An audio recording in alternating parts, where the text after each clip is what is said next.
Hello प्यारे बच्चों, आज की इस वीडियो में देखेंगे एडगेट अभ्यास पुस्तिका कक्षा 7 विषय सामाजिक विज्ञान की ये जो आपकी न्यू बुक है 2024-25 की। तो चलिए आज की इस वीडियो में देखेंगे अध्याय 1। अध्याय 1 में आपका दिया है प्रारंभिक कथन, हजारों वर्षों के दौरान हुए परिवर्तनों की पड़ताल। तो पहला प्रश्न आता है आपका, ऊपर दिया चित्र सिंचाई की किस प्रौद्योगिकी का है? तो आपका जो है सही उत्तर हो जाएगा सी नंबर, रहट। तो आपको रहट लिखना है। इसके बाद नेक्स्ट क्वेश्चन आता है दूसरा में है पांडुलिपियों को किस स्थान पर रखा जाता था? तो आपका उत्तर हो जाएगा डी नंबर, अभिलेखागार में। तीसरा है मध्य युग में आने वाला कोई भी अनजाना व्यक्ति जो उस समाज या संस्कृति का ना हो कहलाता था। तो आपका उत्तर हो जाएगा बी नंबर, विदेशी। इसके बाद नेक्स्ट क्वेश्चन आता है आपका चौथा में मध्य युग में बड़े बुजुर्गों की सभा जो अपनी जातियों के नियम बताती थी और उनका पालन करवाती थी उसे कहा जाता था। तो आपका जो है उत्तर हो जाएगा सी नंबर, जाति पंचायत। इसके बाद नेक्स्ट क्वेश्चन है आपका 5वें में है राजपूतों के पराक्रम और स्वामी भक्ति का गुणगान करते थे। तो आपका उत्तर हो जाएगा बी नंबर, कवि और चारण। इसके बाद नेक्स्ट आता है आपका रिक्त स्थान वाले प्रश्न। तो आपको जो है ए नंबर में आपको भरना है पुस्तकालयों तथा अभिलेखागारों में, बी में भरना है आपको वनवासियों। इसके बाद नेक्स्ट है आपका सी नंबर। तो सी नंबर में जो है आपको ये भरना है। इसके बाद आता है आपका डी नंबर में भरना है आपको लिखित सामग्री। इसके बाद जो है नेक्स्ट है आपका ई नंबर में आपको भरना है लिपिक और नकल निवीस। तो इस तरह से आपको भर लेना है। इसके बाद नेक्स्ट आता है आपका प्रश्न क्रमांक 7 में है मध्यकालीन इतिहास जानने के स्रोत लिखिए। तो आपको उत्तर में लिखना है मध्यकालीन इतिहास जानने के स्रोत सिक्के, शिलालेख, भवन निर्माण कला तथा लिखित सामग्री आदि हैं।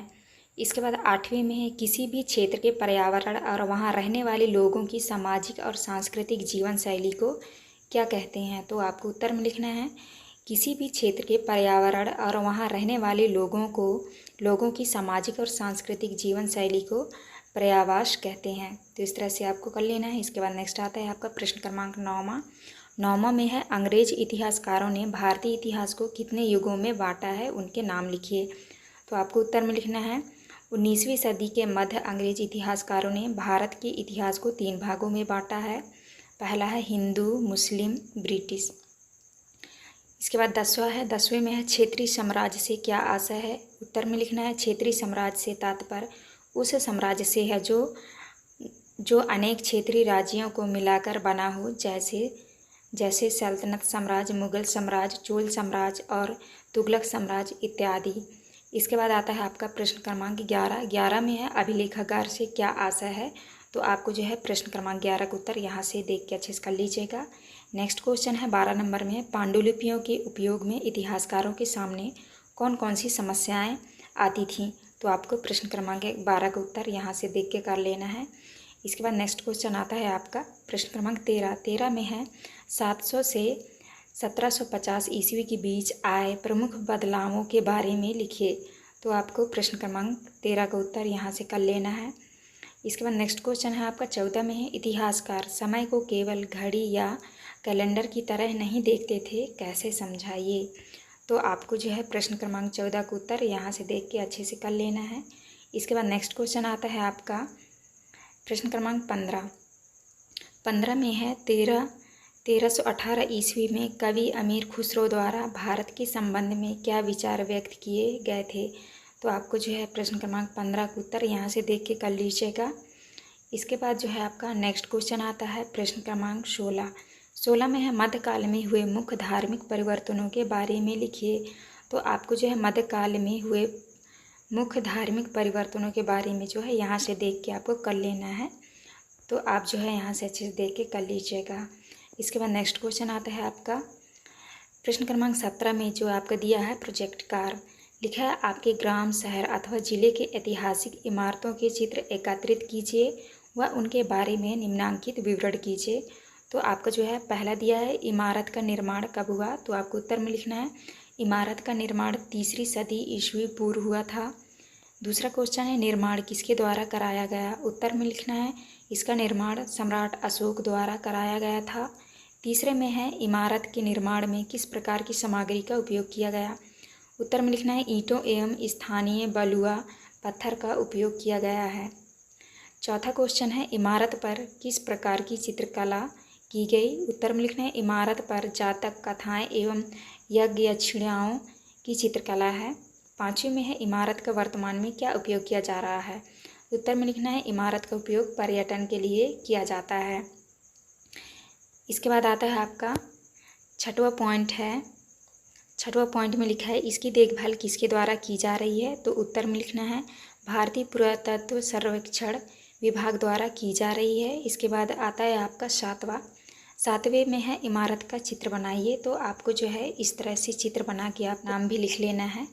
तो ये था आपका लास्ट क्वेश्चन। यहाँ पे हमारी वीडियो कंप्लीट होती है। वीडियो अच्छी लगे तो प्लीज़ हमारे चैनल को लाइक एंड सब्सक्राइब करिएगा। अध्याय 2 में है आपका राजा और उनके राज।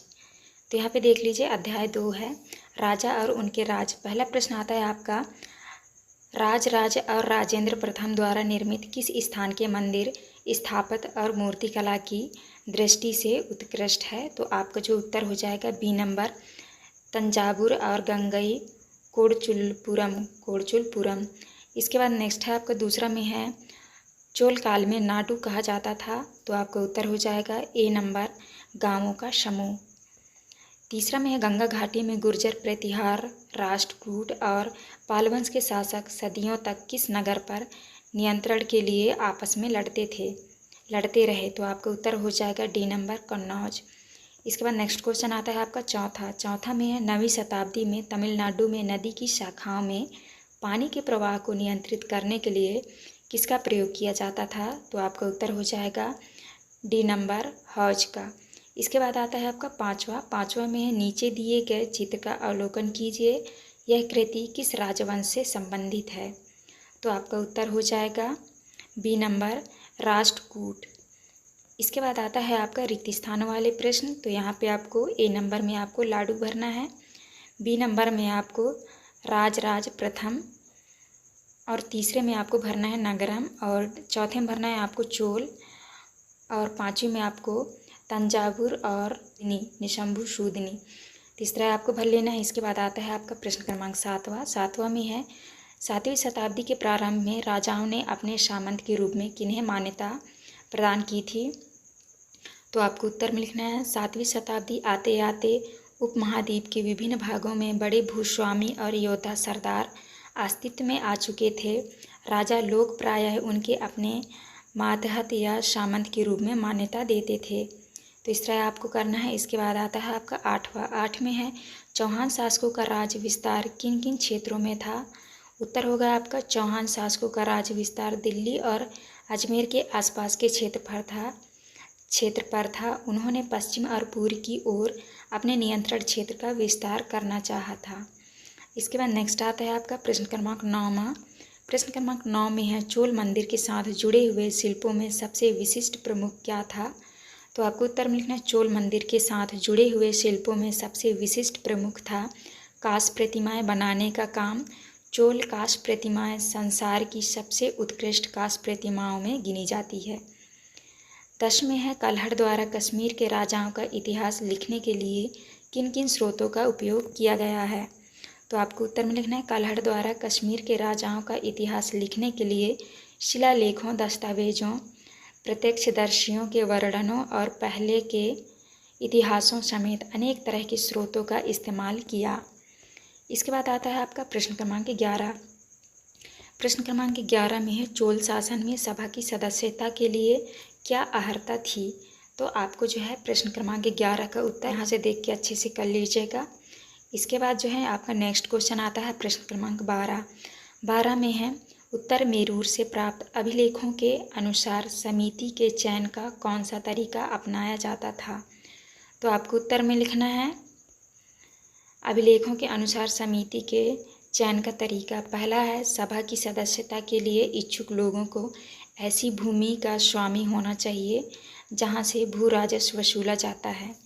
दूसरा में है उनके पास अपना घर होना चाहिए। तीसरा है उनकी उम्र 35 से 70 के बीच होनी चाहिए। चौथा है उन्हें वेदों का ज्ञान होना चाहिए और पाँचवा पॉइंट है उन्हें प्रशासनिक मामलों की अच्छी जानकारी होनी चाहिए। इसके बाद आता है आपका 13, प्रश्न क्रमांक 13 में है चोल राजाओं के समय विकसित स्थापत्य एवं मूर्तिकला की विशेषताएं लिखिए। आपको जो है प्रश्न क्रमांक 13 का उत्तर आप यहाँ से कर लीजिएगा। इसके बाद नेक्स्ट क्वेश्चन आता है आपका 12, प्रश्न क्रमांक 14 में है चालुक्य राजाओं को हराकर दंती दुर्ग द्वारा किए गए अनुष्ठान का विवरण लिखिए। प्रश्न क्रमांक 14 का उत्तर आप यहाँ से कर लीजिएगा। इसके बाद नेक्स्ट आता है आपका 15, चोल राजाओं के समय कृषि एवं सिंचाई की क्या व्यवस्था थी। तो आपको जो है उत्तर 15 का यहाँ से देख के कर लेना है। इसके बाद नेक्स्ट आता है आपका प्रश्न क्रमांक 16 में है चोलकालीन प्रशासन व्यवस्था की प्रमुख विशेषताएं लिखिए। तो आपका पहला विशेषता है चोलकालीन प्रशासन व्यवस्था में किसानों की बस्तियां उर कहलाती थी। दूसरा में है गांव की बस्तियों के समूह को नाडू कहा जाता था। तीसरा पॉइंट है ग्राम परिषद और नाडू न्याय करने और कर वसूलने जैसे कई प्रशासनिक कार्य करते थे। चौथा पॉइंट है सिंचाई के कामकाज बाग बगीचों मंदिरों इत्यादि की देखरेख के लिए सभा में विभिन्न समितियां होती थीं। चौथा पॉइंट है धनी भूस्वामियों को चोल राजाओं ने सम्मान के रूप में अरियार जैसी उपाधि दी। तो इस तरह से आपको करना है। इसका आपका लास्ट क्वेश्चन। यहाँ पे हमारी वीडियो कंप्लीट होती है। वीडियो अच्छी लगे तो प्लीज़ हमारे चैनल को लाइक एंड सब्सक्राइब करिएगा। अध्याय 3 में आपका है दिल्ली 12वीं से 15वीं शताब्दी। पहला क्वेश्चन आता है आपका अलाउद्दीन खिलजी के शासनकाल में खराज नामक कर संबंधित था।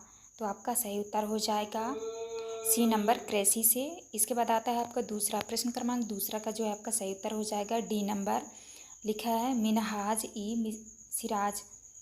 तो आपको डी करना है। इसके बाद तीसरा आता है, तीसरा का आपका सही उत्तर हो जाएगा अफ्रीका। इसके बाद नेक्स्ट क्वेश्चन है चौथा का आपका सही उत्तर हो जाएगा ए नंबर कश्मीर। इसके बाद है आपका पाँच का उत्तर हो जाएगा आपका डी नंबर मैदानी। तो इस तरह आपको करना है। इसके बाद नेक्स्ट क्वेश्चन आता है रिक्त स्थानों की पूर्ति कीजिए। रिक्त स्थान वाले प्रश्न। तो यहाँ पे आपको भरना है दिल्ली, यहाँ पे आगरा, यहाँ पे आपको भरना है बी नंबर में राजपूत और सी नंबर में आपको भरना है देहलीवाल। इसके बाद जो है डी नंबर में आपको भरना है मुक्ति और ई नंबर वाले में आपको भरना है शेरशाह।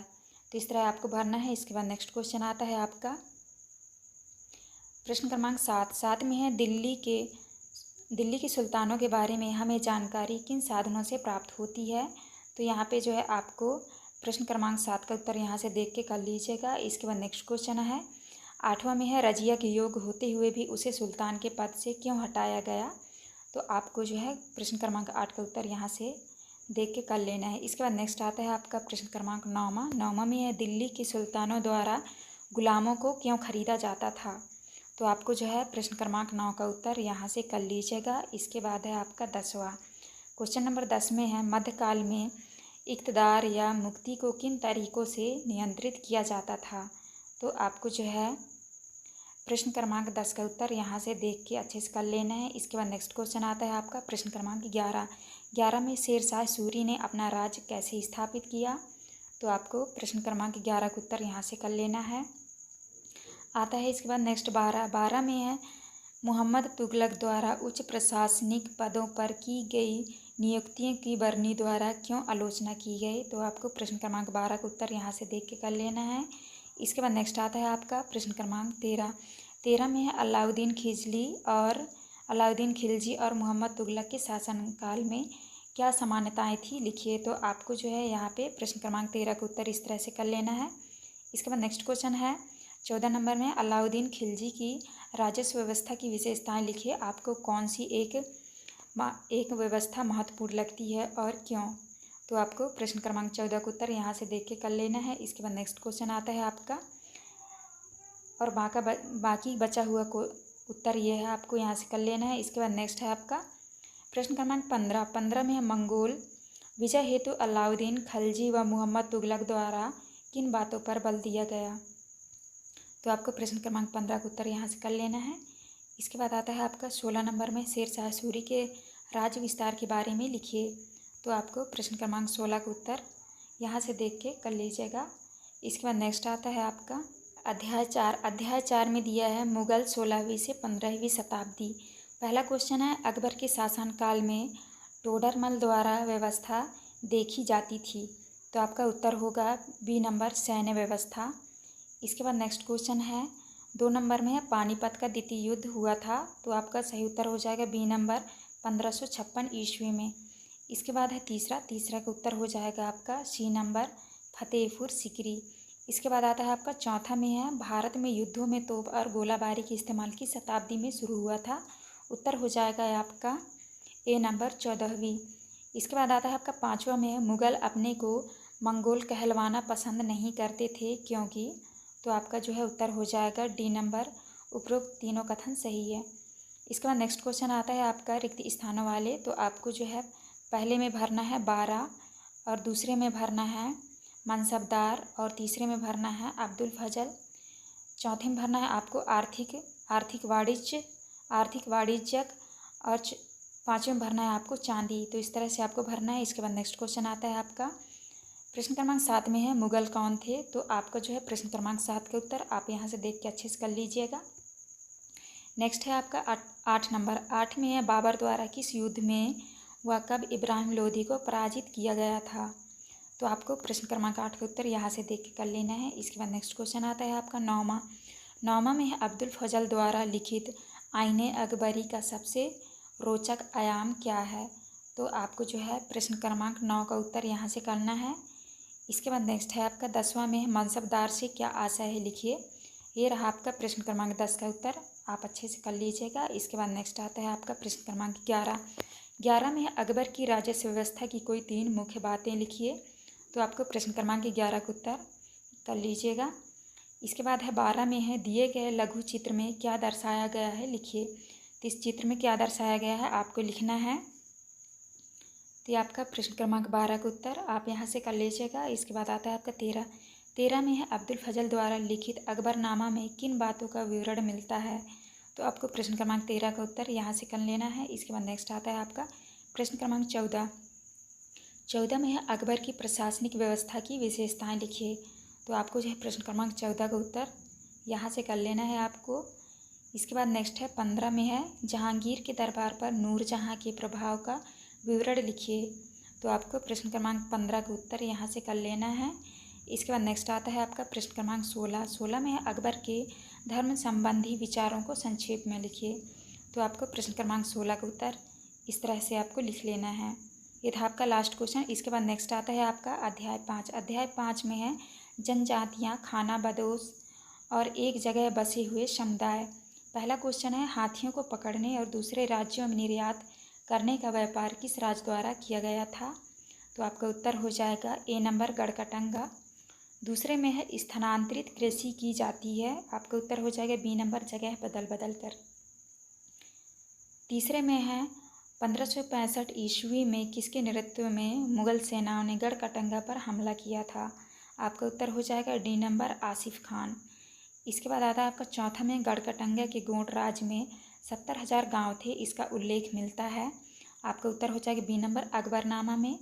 5 में है, अहोम लोगों ने किस फसल की खेती में नए नए प्रयोग किए। तो आपका उत्तर हो जाएगा सी नंबर, चावल।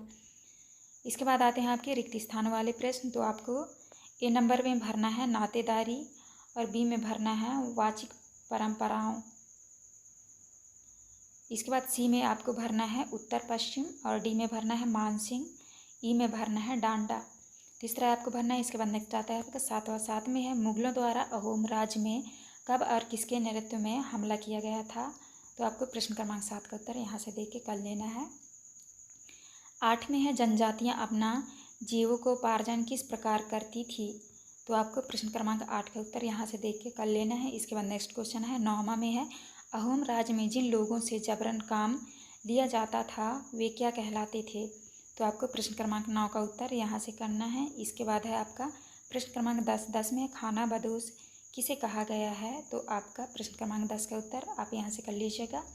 नेक्स्ट है 11 में है, रानी दुर्गावती को गढ़कटंगा की बागडोर क्यों संभालनी पड़ी। आपको यहाँ से प्रश्न क्रमांक 11 का उत्तर करना है। इसके बाद नेक्स्ट क्वेश्चन है आपका 12 में है, स्थानांतरी कृषि किस प्रकार की जाती है। आपको प्रश्न क्रमांक 12 का उत्तर यहाँ से करना है। इसके बाद है आपका 13 में है, वर्णों के भीतर छोटी छोटी जातियाँ क्यों उभरने लगीं। तो आपको प्रश्न क्रमांक 13 का उत्तर यहाँ से कर लेना है। नेक्स्ट है आपका प्रश्न क्रमांक 14 में है, जहांगीर ने अपने संस्मरण में बंजारों के बारे में क्या लिखा। आपको प्रश्न क्रमांक 14 का उत्तर यहाँ से कर लेना है। नेक्स्ट है आपका 15 में है, गढ़कटंगा एक समृद्धशाली राज्य क्यों था, समझाइए। तो आपको प्रश्न क्रमांक 15 का उत्तर यहाँ से करना है। इसके बाद आता है आपका प्रश्न क्रमांक 16 में है, गोंड और अहोम समुदाय की सामाजिक व्यवस्था की तुलना कीजिए। तो यहाँ से आपको प्रश्न क्रमांक 16 का उत्तर कर लेना है। इसके बाद आता है आपका प्रोजेक्ट कार में है, पता करें कि आजकल गांव से शहरों तक अनाज ले जाने का काम कैसे होता है, पुराने तौर तरीके से यह किस प्रकार भिन्न या सामान्य है। तो आपको जो है प्रश्न क्रमांक 17 ये आपका प्रोजेक्ट है। प्रोजेक्ट कार का उत्तर इस तरह से आपको करना है। ये था आपका लास्ट क्वेश्चन। यहाँ पे हमारी वीडियो कंप्लीट होती है। वीडियो अच्छी लग रही प्लीज़ हमारे चैनल को लाइक एंड सब्सक्राइब करिएगा। अध्याय 6 में है ईश्वर से अनुराग। पहला प्रश्न आता है, भक्ति पंथ चैतन्य किस स्थान से थे। तो आपका उत्तर हो जाएगा ए नंबर बंगाल से। दूसरा है, बाबा गुरु नानक देव ने मृत्यु से पूर्व अपना उत्तराधिकारी चुना था। आपका उत्तर हो जाएगा गुरु अंगद। इसके बाद नेक्स्ट है, तीसरे में खालसा पंथ की स्थापना का श्रेय है। तो आपका उत्तर हो जाएगा गुरु गोविंद सिंह। नेक्स्ट है आपका चौथे में है, महाराष्ट्र के संत कवियों का सही समूह है। उत्तर हो जाएगा आपका ज्ञानेश्वर एकनाथ। पाँचवें में है, सिखों के कौन से गुरु ने इस बात पर बल दिया कि उनके अनुयायी गृहस्थ हो और उत्पाद व उपयोगी पेशे से जुड़े हो। आपका उत्तर हो जाएगा गुरु नानक देव। इसके बाद आता है आपका रिक्त स्थानों वाले प्रश्न क्रमांक 6 में जो है पहला आता है आपका नाम घर स्थापित करने की पद्धति। आपको यहाँ पे भरना है शंकरदेव। दूसरा है, सभी जीवधारी अच्छे तथा बुरे कर्म करते हुए जीवन मरण और पुनर्जीवन के अंत चक्रों से गुजरते हैं। तीसरा आपको भरना है। इसके बाद जो आपका नेक्स्ट आता है, तीसरे में है नैनार और अलवार घुमक्कड़। तो यहाँ पे हो जाएगा साधु संत। चौथे में आपको भरना है सच्ची भक्ति और पाँचवें में आपको नरसिंह मेहता। इस तरह आपको भर लेना है। इसके बाद सातवें में आता है, भक्ति संत जयदेव ने संस्कृत में कौन सी रचना की जिसमें विशेष राग और ताल का प्रयोग किया गया है। तो आपको उत्तर में लिखना है, भक्ति संत जयदेव ने संस्कृत में गीत गोविंद की रचना की जिसमें विशेष राग और ताल का प्रयोग किया गया है।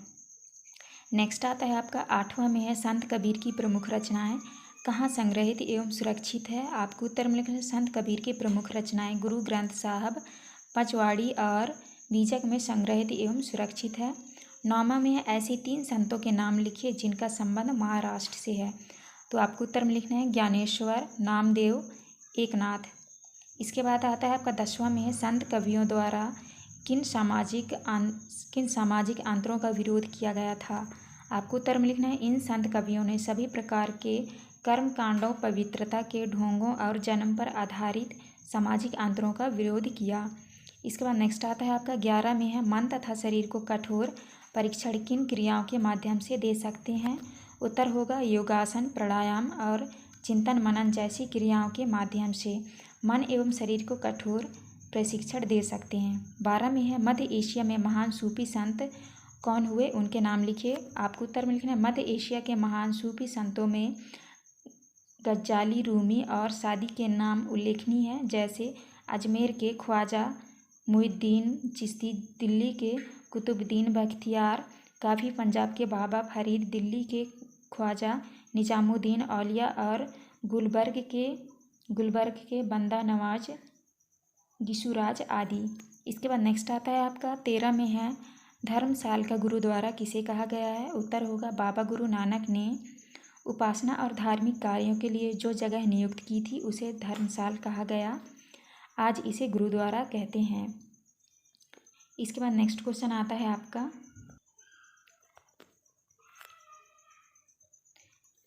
प्रश्न क्रमांक 14 में है, संतों और सूफियों के विचारों में भक्ति मार्ग की शुरुआत कब और कैसे हुई। आपको उत्तर में लिखना है, संतों और सूफियों के विचारों में भक्ति मार्ग की शुरुआत मध्यकाल में हुई थी। संतों और सूफियों के विचारों में बहुत अधिक समानता थी, यहाँ तक कि यह भी माना जाता है कि उन्होंने कई विचारों का आदान प्रदान किया और उन्हें अपनाया। संतों और सूफियों के विचारों में ईश्वर के प्रति व्यक्तिगत समर्पण पर बल दिया इसके बाद जो आता है आपका नेक्स्ट आता है प्रश्न क्रमांक 15 में है बाबा गुरु नानक के विचारों का सिख आंदोलन पर क्या प्रभाव पड़ा। आपका उत्तर होगा बाबा गुरु नानक के विचारों का सिख आंदोलन पर गहरा प्रभाव पड़ा। उन्होंने एक ईश्वर की उपासना के महत्व पर जोर दिया। उन्होंने आग्रह किया कि जाति, धर्म अथवा लिंग भेद मुक्ति प्राप्ति के लिए कोई मायने नहीं रखते। इसके बाद नेक्स्ट आता है आपका 16 में है 13वीं सदी के बाद उत्तरी भारत में आए धार्मिक बदलाव की विशेषता लिखिए। आपको लिखना है 13वीं सदी से 17वीं शताब्दी तक महाराष्ट्र में अनेकानेक संत कवि हुए जिनके सरल मराठी भाषा में लिखे गए गीत आज भी जनमन को प्रेरित करते हैं। उन संतों में सबसे महत्वपूर्ण थे ज्ञानेश्वर, नामदेव, एकनाथ और तुकाराम तथा सुखबाई जैसी स्त्रियां तथा चोखा मेक्का का परिवार जो अप्रश्य समझी जाने वाली महार जाति का था। भक्ति की यह क्षेत्रीय परंपरा पंढरपुर में विठ्ठल विष्णु का एक रूप पर और जनमन के हृदय में विराजमान व्यक्तिगत देव ईश्वर संबंधी विचारों पर केंद्रित थी। आपका लास्ट क्वेश्चन। यहाँ पे हमारी वीडियो कंप्लीट होती है। वीडियो अच्छी लगी तो प्लीज़ हमारे चैनल को लाइक एंड सब्सक्राइब करिएगा। तो आपका अध्याय 7 में है क्षेत्रीय संस्कृतियों का निर्माण। प्रश्न क्रमांक पहले में है राजपूत सूरवीरों की कहानियाँ, काव्यों एवं गीतों को गाया जाता था। तो आपका उत्तर होगा सी नंबर चारण भाटो। इसके बाद नेक्स्ट है आपका 2 नंबर में निम्नलिखित में से कौन सा समूह आसमान है। तो आपका उत्तर हो जाएगा कुचिपुड़ी मणिपुर। तीसरे में है मणिप्रवालम का शाब्दिक अर्थ है, उत्तर होगा हीरा और मूंगा। इसके बाद नेक्स्ट आता है आपका प्रश्न क्रमांक 7 में है राजपूत शासक पृथ्वीराज ने किस प्रकार के सूरवीरों को अपने हृदय में संजोए रखा। तो आपको उत्तर में लिखना है बहादुरी से लड़कर मृत्यु का वरण करने वाले। 5वें में है रसमंजरी रचना है। तो आपका उत्तर हो जाएगा सी नंबर भानुदत्त। इसके बाद जो है आपका नेक्स्ट आता है रिक्त स्थानों वाले प्रश्न। तो पहले नंबर में जो है आपको भरना है यहाँ पे कुचिपुड़ी, दूसरे में भरना है राज दरबार। इसके बाद नेक्स्ट आता है आपका सी नंबर में भरना है आपको लघु चित्र, डी में भरना है आपको वनवासी और ई में भरना है आपको कथाकार। इस तरह आपको भरना है। इसके बाद नेक्स्ट आता है आपका प्रश्न क्रमांक 7 में है प्रस्तुत तालपत्र पांडुलिपि का चित्र किस राज्य से लिया गया है। इसमें किन देवी देवता की मूर्ति को प्रदर्शित किया है। तो आपको उत्तर में लिखना है प्रस्तुत तालपत्र पांडुलिपि का चित्र उड़ीसा राज्य से लिया गया है। इनमें बालभद्र, सुभद्रा और जगन्नाथ देवी देवता की मूर्ति को प्रदर्शित किया है।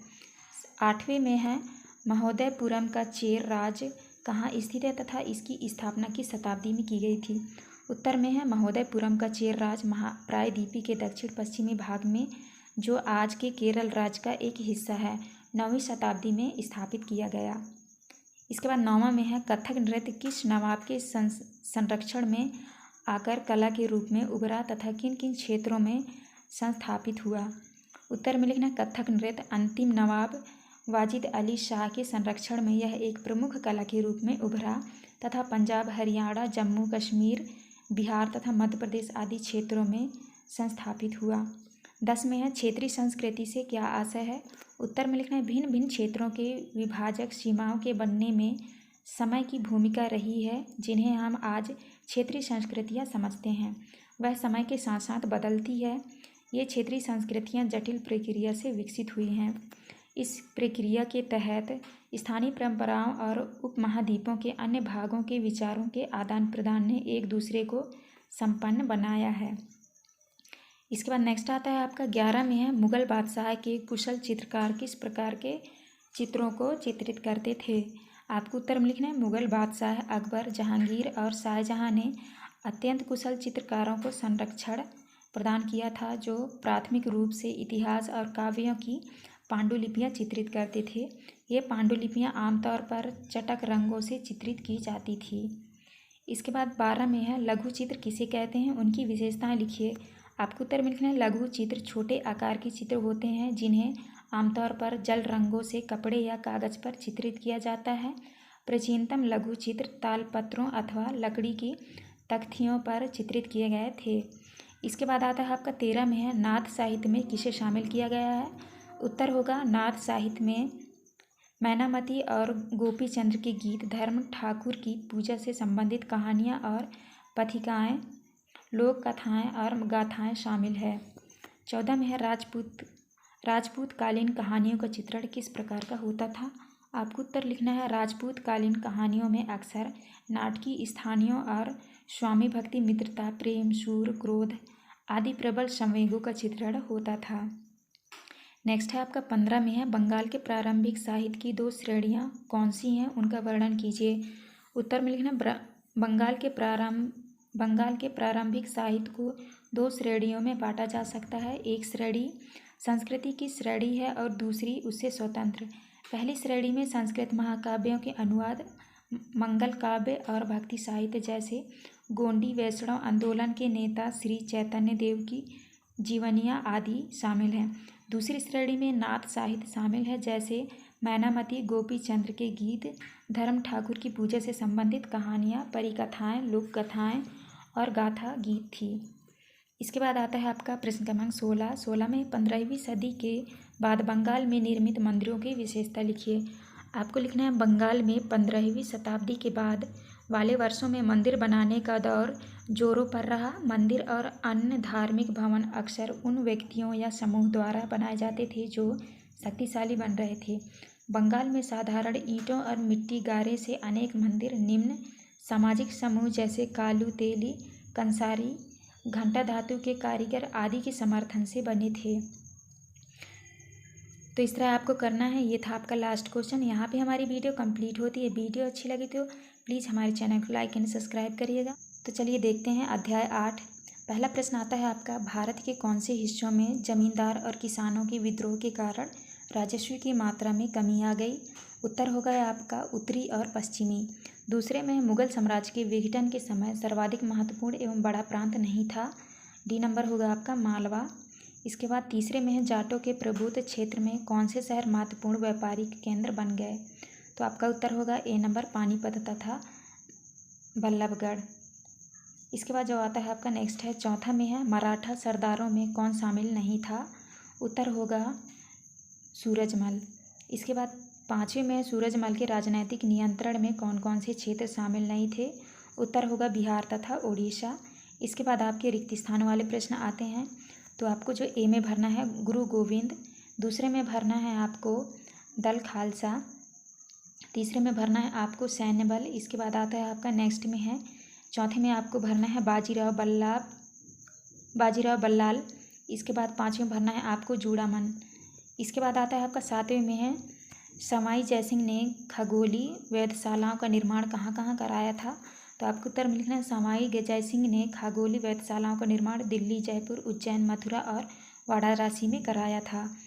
आठवां में है विंध्य राज्य के विस्तार का श्रेय किसे प्राप्त है। वे किन क्षेत्रों के खिलाफ सैन्य अभियानों के लिए जाने जाते थे।